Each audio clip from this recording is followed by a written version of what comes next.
ભગવતે વાસુદેવાય।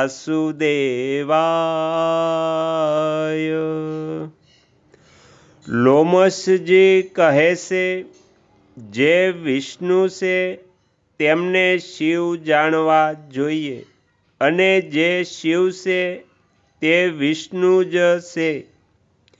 પીઠિકા આધાર ભગવાન વિષ્ણુનું રૂપ છે, અને તેના પર સ્થાપિત લિંગ મહેશ્વરનું સ્વરૂપ છે। તેથી શિવલિંગનું પૂજન સર્વના માટે શ્રેષ્ઠ છે। બ્રહ્માજી સતત મણિમય શિવલિંગનું પૂજન કરે છે।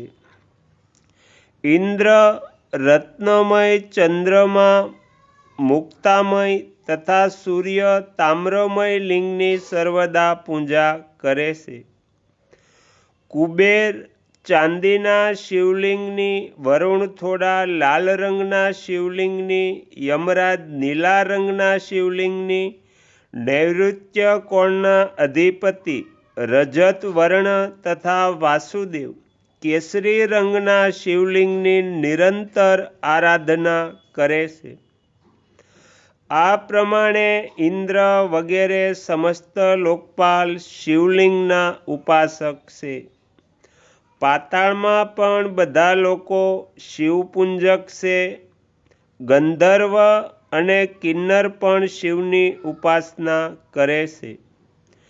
દૈત્યોમાં પ્રહલાદ વગેરે થોડાક જ વૈષ્ણવો છે। રાક્ષસોમાં પણ આ પ્રમાણે જ છે। તેમનામાં વિભીષણ વગેરે જ વૈષ્ણવ છે।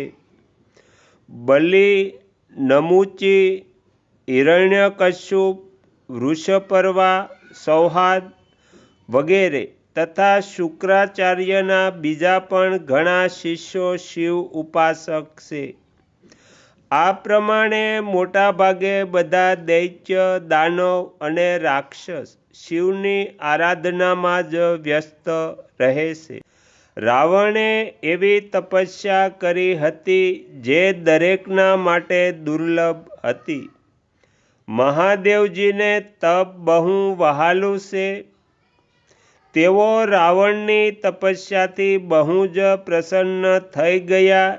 ત્યારે તેમણે રાવણને એવા વરદાન આપ્યા જે બીજા બધાના માટે અત્યંત દુર્લભ છે।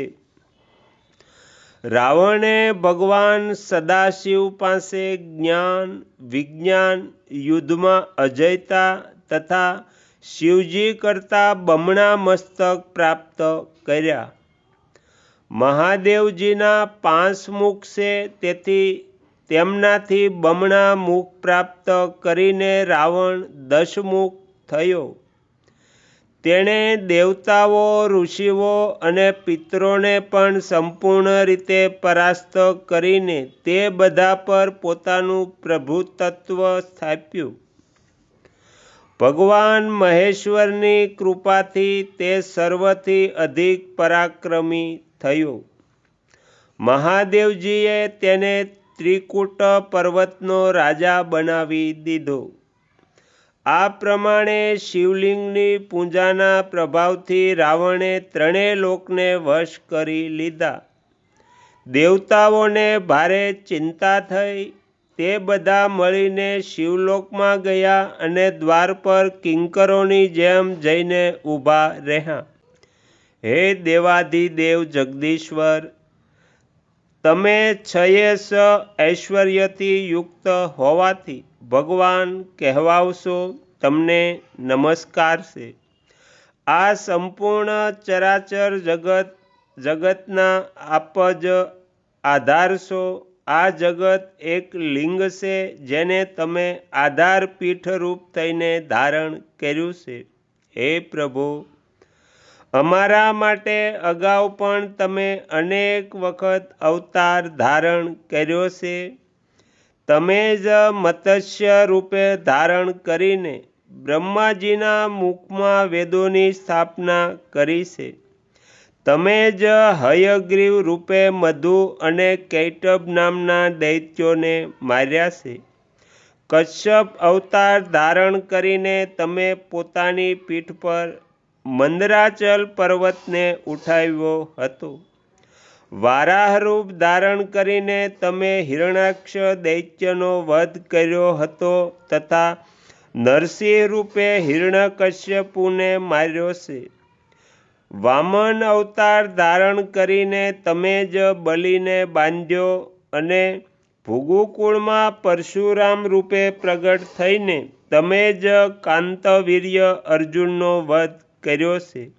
હે વિષ્ણુ, તમે અનેક દૈત્યોનો સંહાર કર્યો છે.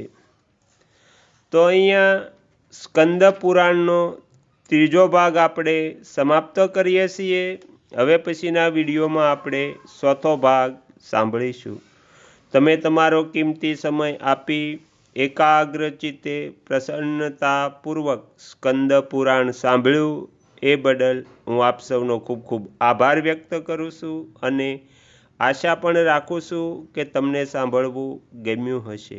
જો ગમ્યું હોય તો બીજા 5 લોકોને પણ સંભળાવજો. શ્રી સદગુરુ દેવની જય. આગળના વિડીયો જોવા માટે આ ચેનલને સબસ્ક્રાઈબ કરો અને જો આ વિડીયો પસંદ આવ્યો હોય તો લાઈક કરો.